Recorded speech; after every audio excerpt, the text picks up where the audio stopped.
Fala galera, como é que vocês estão? Espero que estejam bem, sejam bem-vindos a mais um vídeo do nosso canal. Como vocês sabem, ou talvez não saibam, eu sou Italo Marques e esse é o Noir no Ar.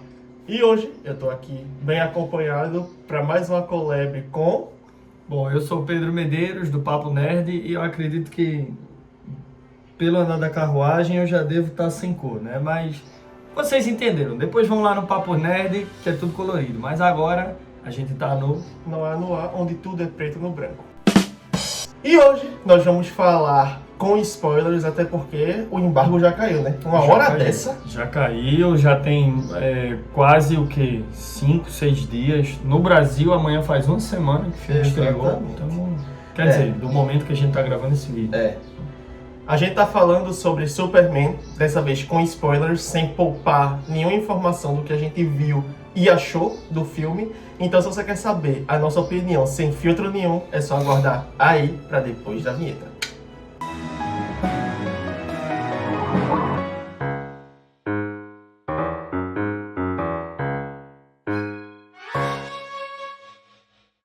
Bom, antes da gente começar, vocês sabem que eu tenho que vir aqui pedir pra vocês darem like no vídeo, se inscrever no canal, ativar o sininho pra não perder nenhuma das próximas notificações aqui do Noir, comentar, compartilhar, façam a parte de vocês daí, que a gente faz a parte da gente daqui, pra entregar conteúdo pra vocês.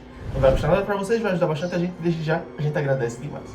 Jabá feito, bora pro tema. Bom, o que eu já falei na crítica sem spoilers sobre o filme do Superman é o seguinte.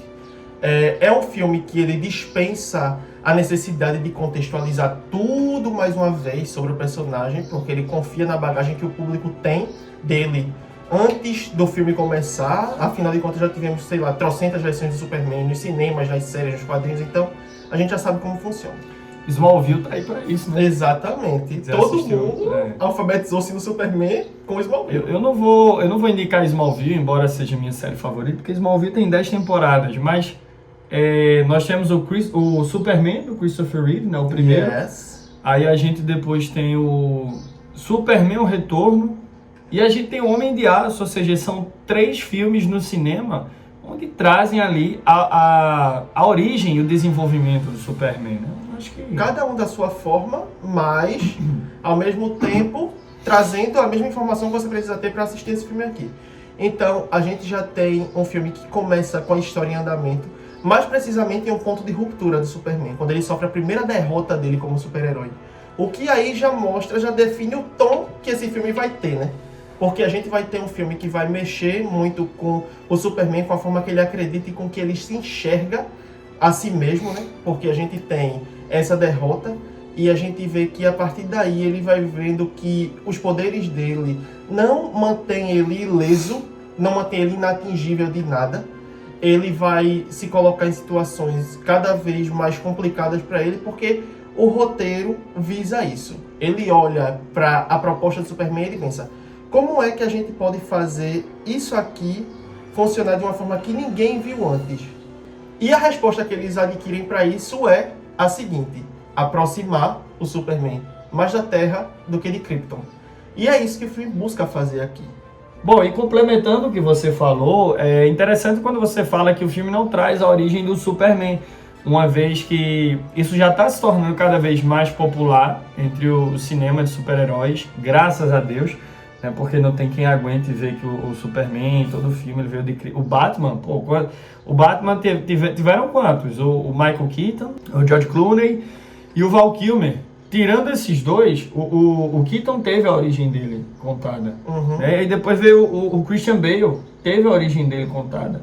E depois a gente teve o seriado Gotham, teve a origem dele contada. E o de Ben Affleck também teve. O Ben Affleck foi, e teve no filme Batman vs Superman, teve lá a origem dele contada. Então, cara, não era mais necessário. Tanto é que o Matt Reeves, né, no último Batman, né, em português o Batman, em inglês The Batman, não teve a origem contada. A Marvel também adotou isso, inclusive foi a primeira, né? Porque quando o Homem-Aranha do Tom Holland chegou... Ele já era o Homem-Aranha. Já era o Homem-Aranha.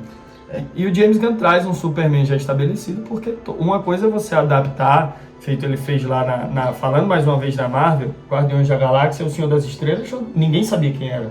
Mas o Superman... Ele pegou um conjunto de personagens de Esquadrão C e transformou em Esquadrão A com o filme dele. Exatamente. E ele fez isso muito bem. E ele, inclusive, falou isso na entrevista, que ele fala que o público não precisa mais de 3 informações. Não como o Peter foi picado, como o Batman perdeu os pais e como o Superman veio parar na Terra. E um outro ponto apresentado por você agora, quando você lembra, um detalhe muito importante, que foi a primeira derrota do Superman, isso serve para nos tirar uma dúvida, porque lá no Esquadrão Suicida, também dirigido pelo James Gunn, o Sanguinário, né, que está lá no filme do Esquadrão Suicida, muita gente tinha dúvida se esse filme, o James Gunn ia juntar com o universo dele, ou só ia tirar o que quisesse, porque é dito lá que o Sanguinário ele tá preso porque mandou o Superman pra UTI com uma bala de kryptonita. E se o Superman, a primeira derrota da carreira dele foi essa, a derrota para o robô da Borávia ter sido a primeira, já mostra que o James Gunn não vai juntar os dois universos. Ao Pacificador aparecer nesse filme, que a gente vai chegar lá, o James Gunn já mostra que ele não vai juntar os dois universos, mas ele vai tirar o que ele achar necessário. E esse é um ponto importante. A não ser que ele mude de ideia posteriormente e ele coloque em ordem cronológica esse Esquadrão Suicida para se passar depois desse Superman. Mas ao mesmo tempo, eu não acho que seria benéfico colocar aquele universo, aquele canon dentro desse aqui. Até porque ele vai ter que escalar todo mundo, cara. E o Nathan Fillion, que é o Lanterna Verde, o Guy Gardner, lá no Esquadrão Suicida, ele foi o removedor, aquele personagem que remove os braços e tal. Então, não faz sentido. E, bom, aqui, como eu estava falando, o filme, ele apresenta um super-herói em um período de construção de caráter. Ele tem as inseguranças dele, ele perde o controle quando ele é contrariado. A gente vê isso na cena de introdução dele com Lois Lane, que por conta da entrevista eles acabam numa briga do relacionamento dele. Então ele ainda está nesse processo de maturidade. O que é ótimo para a dinâmica dele de casal com Lois Lane, porque ela é um contraponto perfeito a ele nesse sentido. Ela é mais madura, ela é compenetrada, ela é a razão que ele precisa para lidar com as questões da vida dele. E a gente vê isso muito presente aqui. O que me faz falar com plena convicção que, na minha opinião, Rachel Brosnahan é a melhor Lois Lane que já foi adaptada desse universo até agora. Ela é a mais útil em questão narrativa e de construção do personagem Superman em relação às outras. Então, o filme leva não apenas o Superman, mas também o Clark Kent a caminhos que o desafiam dentro da narrativa, de um modo em que a gente presencia vários momentos em que ele tem a prova por A mais B de que ele não é inalcançável, inatingível, inabalável, tanto que a gente vê tanto a reputação quanto os poderes dele serem abalados dentro do filme, em vários momentos e por conta das investidas da mesma pessoa. Que aqui a gente entra em mérito de falar do grande destaque desse filme, que é o Lex Luthor. Lex Luthor, cara. Lex Luthor... assim, o Lex Luthor ele vinha sofrendo ultimamente no cinema, porque ele teve aquela versão idealizada por Zack Snyder, e eu sou um cara que amo os filmes do Zack Snyder. Eu entro nessa brincadeira do visionário, que eu realmente gosto daquelas cenas dele em câmera lenta. Eu gostei muito da versão dele do Homem de Aço com o Henry Cavill, mas aquele Lex Luthor, cara, não dava. E aí a gente sai daquilo ali para Nicholas Hoult, né, que entrega um Lex Luthor muito bom. Eu coloco assim uma prateleira, se a gente for fazer o pódio do Lex Luthor, eu coloco ali em primeiro lugar disparado o Michael Rosenbaum como o melhor, que é o Lex Luthor de Smallville. Então assim, eu coloco o Kevin Spacey em terceiro lugar, e em segundo lugar, cara, mas do cinema é o melhor, então em primeiro lugar o Nicholas Hoult. Você tem raiva do ator durante o filme. Eu fiquei com raiva do ator durante o filme. Ele faz raiva porque... Não só do personagem, do ator também. É como eu falei na crítica sem spoiler, ele passeia ali, sem perder o equilíbrio de maneira nenhuma, entre o infantil e o cruel.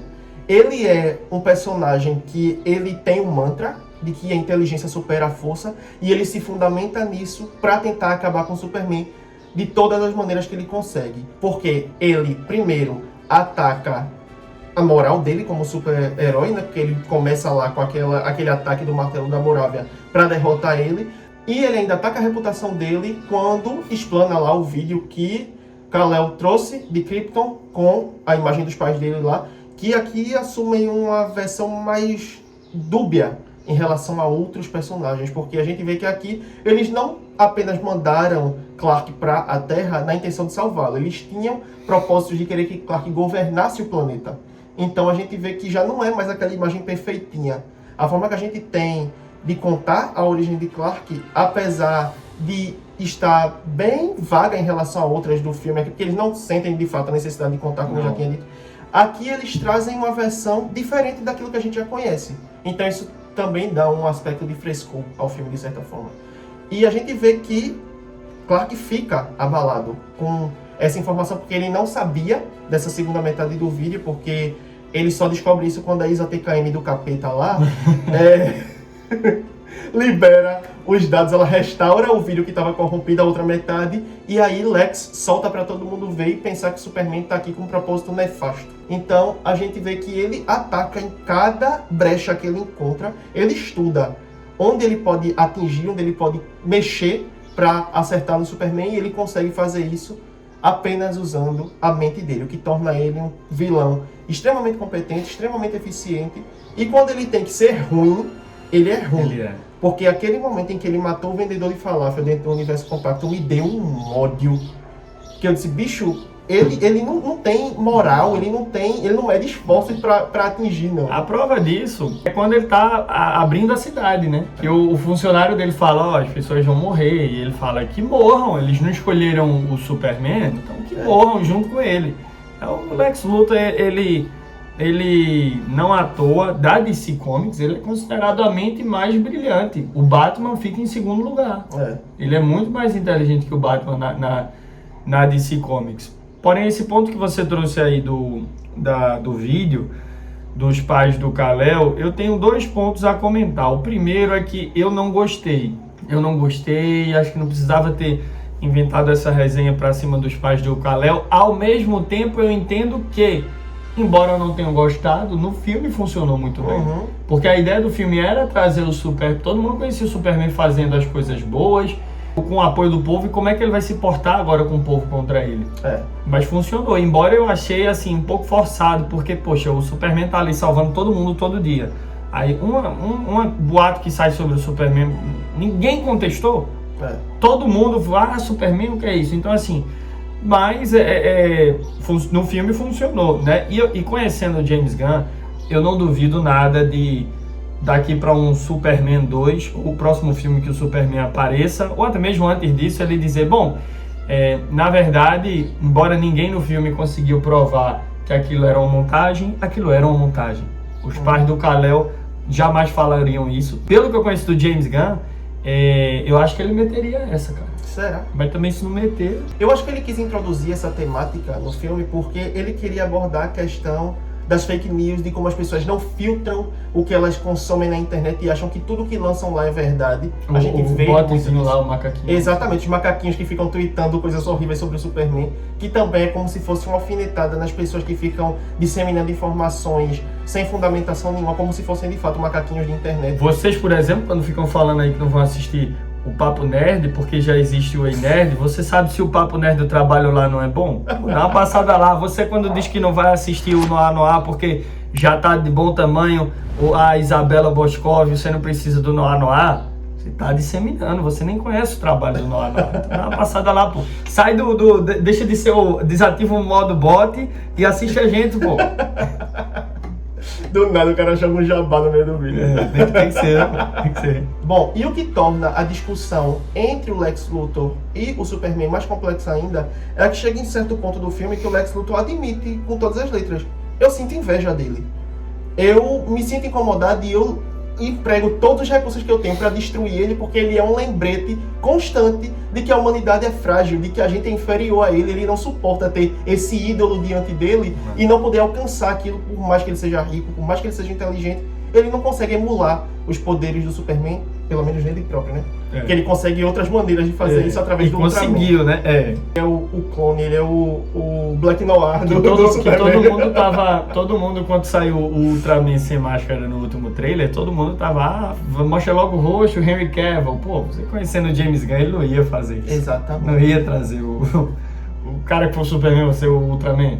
E também nem funcionaria porque ele precisaria explicar como foi que ele conseguiu entrar na Fortaleza da Solidão. Danada, porque ele precisa do DNA do Superman. E aí e todo mundo ia ficar falando, então isso não é um clone, porque na verdade já foi um Superman no outro universo, por isso que tem o DNA e entra lá. Né? E ninguém mais precisa de trama de multiverso, gente. Já deu. Vamos focar numa coisa só e deixa o multiverso pra Marvel. A DC não precisa espelhar nisso, pelo menos não por agora, né? Se quiser futuramente, Crise em Infinitas Terras, essas coisas, a gente sabe que tem, mas enfim. Então é uma discussão que era muito necessária dentro desse filme, porque se o objetivo do enredo é apresentar um Superman cada vez mais humano, ele precisava ter um momento em que ia consolidar essa informação que o filme quer trazer através do Superman falando que ele se enxerga como um ser humano. E ele não se enxerga como superior a ninguém, apesar dos poderes dele. Ao contrário da visão deturpada que o Lex Luthor tem de que ele é um deus, como a gente já viu tantas outras versões do Superman ser pregada como um messias emo perante todo mundo, com os poderes, e que garantia que ele era melhor do que todo mundo. E aqui a gente vê que Clark está apenas querendo fazer o dele ali, ele quer fazer o que é certo, ele quer fazer o bem, que é o argumento que ele usa para falar o porquê dele ter interferido no confronto entre a Boravia e Jahanpur. Então ele está aqui com as boas intenções, ele é um Superman otimista, porque esse é um filme otimista. Ele é um Superman que ele traz uma versão mais crente na humanidade, ele acredita que o ser humano pode ser melhor, que o ser humano consegue ser melhor, de modo que ele quer se sentir inserido naquilo ali. E ele consegue em vários aspectos da vida dele, como a criação dos pais dele. Que eu gostei bastante da versão dos pais dele nesse filme aqui. Ficou bem legal, eu gostei. São bem pais mesmo. Já assim. lavei suas botas. De se preocupar, de ligar pra ele, a mãe gritando no celular, falando com ele, é uma cena excelente. Aquilo é característico de todos os pais, assim, que são avessos à tecnologia, e ela tem isso muito presente aqui, mas ao mesmo tempo não é apenas alívio cômico. A gente tem uma cena muito legal de Clark com o pai dele, conversando quando ele tá ali, descrente de que ele vai conseguir lidar com as coisas que estão se apresentando diante dele. E o pai fala sobre isso com ele, tem sempre um conselho certo ali para dar quando ele precisa ouvir alguma coisa, quando ele precisa de uma injeção de ânimo. Então eles trazem essa bagagem paternal de uma forma que tem um apelo também afetivo de família dentro do filme, que cai muito bem, que calha muito bem com a proposta de Superman que esse filme quer trazer. E o que eu acho curioso é que talvez seja, não apesar, mas por causa dos poderes do Superman, que ele se aproxima mais da humanidade. Porque diante de tantas dádivas que ele tem em comparação a como o ser humano é, ele cheio de superpoderes, ele capaz de fazer tantas coisas, é impossível você não sentir cobrança e se cobrar nisso também. O que faz com que a gente tema mais por ele, porque quando ele está inseguro, os confrontos surgem diante dele, ele não consegue lidar com aquilo ali e você teme pela vida dele, o que é uma coisa bem difícil de se fazer com um personagem que é tido por tanta gente como apelão, e a gente consegue temer por ele nesse filme aqui nos confrontos, não apenas pela integridade física dele, mas por ele não conseguir salvar todo mundo que está em perigo ali naquela situação. Então é um filme que ele é bastante eficiente em mostrar um Superman falho, imperfeito, inseguro e ao mesmo tempo interessante, porque você consegue se conectar mais com ele, porque é um filme que é mais man do que super. Pois é, mas ao mesmo tempo o tiro pode sair pela culatra, porque muita gente, inclusive eu mesmo, não tanto porque eu entendi o filme, mas muita gente tá falando por aí que o Superman foi nerfado. Mas a questão é, em todos os filmes que a gente viu no cinema, um dos únicos onde ele não foi nerfado foi na versão do Zack Snyder. Porque tanto aquilo lá, ele se matou, ninguém matou ele. Mas nesse filme ele foi nerfado, mas na verdade não deixaram ele mais fraco, ele que se deixou mais fraco. Como o Italo acabou de falar, no filme ele mostra tipo o quão humano ele é. Se ele quisesse destruir o Lex Luthor, ele já teria... quando ele... Uma prova da bondade do Superman nesse filme é que ele fica indignado quando o Guy Gardner e a Gangue da Justiça derrotam lá o Kaiju. Que ele fala, eu ia levar ele para o espaço, um zoológico espacial, e a gente ia estudar ele lá. E o Guy Gardner até fala, seu molenga, para com isso. O Superman, a bondade dele nesse filme é tão explorada, tão bem explorada, que se você observar, ele não só morreu nesse filme, que ele não conseguiu salvar. Que foi o cara lá que deu comida pra ele, que morreu lá no Universo Compacto, porque até o esquilo ele salva. O cachorro, ele mandou o cachorro sair debaixo do caju, o cachorro não saiu, ele sobrou, deu super sopro, o cachorro saiu. Ele queria salvar o caju, e isso foi tirado dos quadrinhos. Tem um momento no quadrinho onde o Superman leva todas essas criaturas que ele derrota, essas criaturas alienígenas ou não, que ele derrota em combate, e ele leva pra Fortaleza da Solidão, onde os robôs Superman cuidam e todo mundo fica vivo.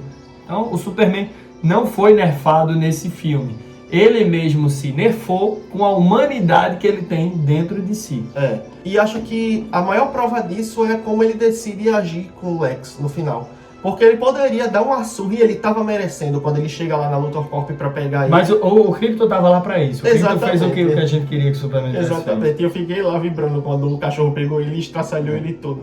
Mas a gente vê que é um personagem que traz uma nuance totalmente diferente daquilo que a gente tá acostumado. E não foi nerfar, foi enriquecer mais o personagem, aprofundar ele mais no lado humano. Já que ele foi criado como humano, vamos mostrar o que tem de bom nisso aqui também.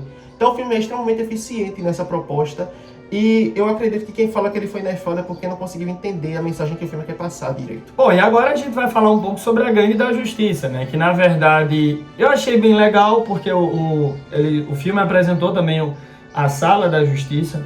E lá na Sala da Justiça a gente consegue ver referências a outros personagens, como por exemplo o Flash, Jay Garrick, né? Que foi o primeiro Flash. E na verdade a Gangue da Justiça ela é um grupo formado depois que a Liga da Justiça original se separa. A verdade é essa, né? Porque eles criam a Liga da Justiça Internacional. Mas a Gangue da Justiça, embora eu achei que ela ficou muito bem apresentada nesse filme, o meu membro favorito da Gangue da Justiça nesse filme é o Guy Gardner. O que teve melhor destaque, foi muito bem mais aproveitado, na minha opinião, foi o Senhor Incrível. Com certeza. E a Mulher Gavião, bom, eu sinto que a gente ainda vai ver muito mais dela, porque nesse filme... A Isabela Mercedes é uma boa atriz, mas eu acho que nem ela sabia o que estava fazendo ali, né? Como a própria diz, não, vocês ainda vão ver muito mais da minha personagem, que ela ainda está se descobrindo. Mais um ponto sobre a Gangue da Justiça é que eu acho que o filme funcionaria normalmente sem eles. Poderia ser. Eu entendo que a parte... sabe o único momento que eu achei que a Gangue da Justiça foi importante no filme? Não que eles foram inúteis, tá? Porque eles tiveram utilidade durante todo o filme. Mas eu acho que o único momento ali que pedia a Gangue da Justiça seria aqueles 30 segundos. Quando o Superman tá lá conversando com a Lois e ela fala, olha, o pessoal tá lá fora, você não vai? E ele fala, não, eles não contam. Então aquilo ali serviu para mostrar que o universo tem outros heróis. Eu achei muito interessante. Mas eu acho que 40 segundos ali da Gangue da Justiça nesse filme seria o suficiente. Mas como a Gangue da Justiça foi usada para promover o filme, foi usada nos trailers e tudo mais, seria frustrante se não tivessem no filme a participação que tiveram. O Senhor Incrível, por sua vez, esse sim, embora seja um membro da Gangue da Justiça, ele foi o membro mais aproveitado e teve a participação ali mais elaborada. Mas não seria necessário a gangue nesse filme. Eu acho que o tempo de tela que teve da Gangue da Justiça poderia ser dado muito mais pro Jimmy Olsen. Eu achei a participação... O Jimmy Olsen é um personagem irritante, cara. Mas nesse filme eu achei muito boa. A gente poderia ter visto mais do Clark.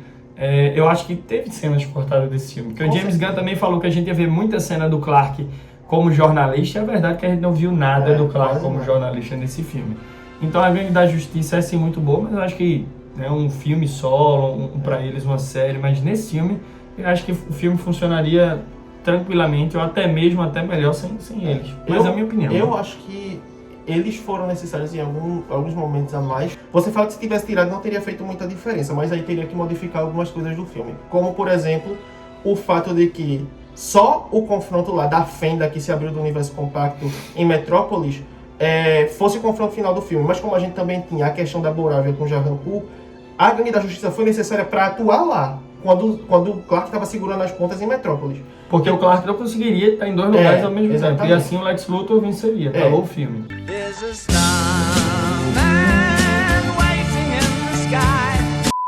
Enfim, eu concordo que eles tiveram pouco tempo de tela. Não foram tão desenvolvidos quanto o Senhor Incrível foi. O Guy Gardner e a Mulher Gavião, eles foram menos aparentes nesse filme aqui, mas ao mesmo tempo tiveram ali os momentos dele de aparecerem quando o enredo achou conveniente. E o Guy Gardner, ele foi do Lanterna Verde mais amado, né? Mais odiado pro mais amado, né?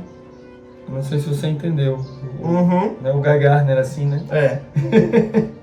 Amei essa cena, inclusive. Enfim, a gente vê que eles quiseram fazer dessa forma porque eles não quiseram dividir tanto o protagonismo da Gangue da Justiça com o Superman. Afinal de contas, é um filme para introduzir o Superman. Mas eles vão aparecer em algum outro momento, com certeza, até porque são personagens bem interessantes. As cenas de ação do Senhor Incrível nesse filme são muito boas. O Guy Gardner volta na série dos Lanternas. E na série do Pacificador também, o Guy Gardner e a Mulher Gavião.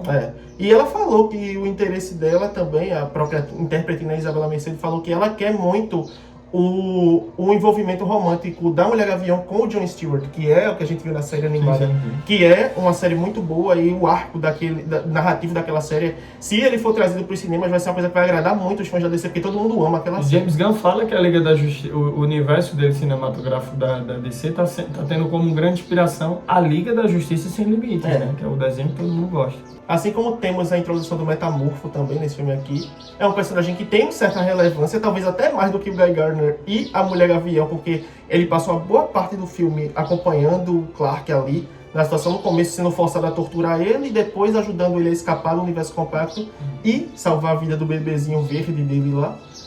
E o Metamorfo, ele foi uma crítica social, né? A importância de você elogiar o seu chefe, ou o seu futuro chefe. Porque, na verdade, o Metamorfo, ele foi contratado, porque simplesmente ele gostou do nome da empresa onde ele ia trabalhar. E o Krypto, que é o apelo pet desse filme aqui, todo mundo gosta dele, porque a participação dele não é apenas para ser fofinho, ele tá ali nas cenas de combate e ele vai à forra. E conhecendo o James Gunn, né, cara, a gente assistiu aquele filme com aflição, sabendo que a qualquer momento o Krypto poderia morrer, porque o James Gunn, ele adora matar um bichinho nos filmes dele para mexer com quem tá assistindo, né, mas que bom, o Krypto não morreu. Não toquem no fiapo de manga, protejam ele.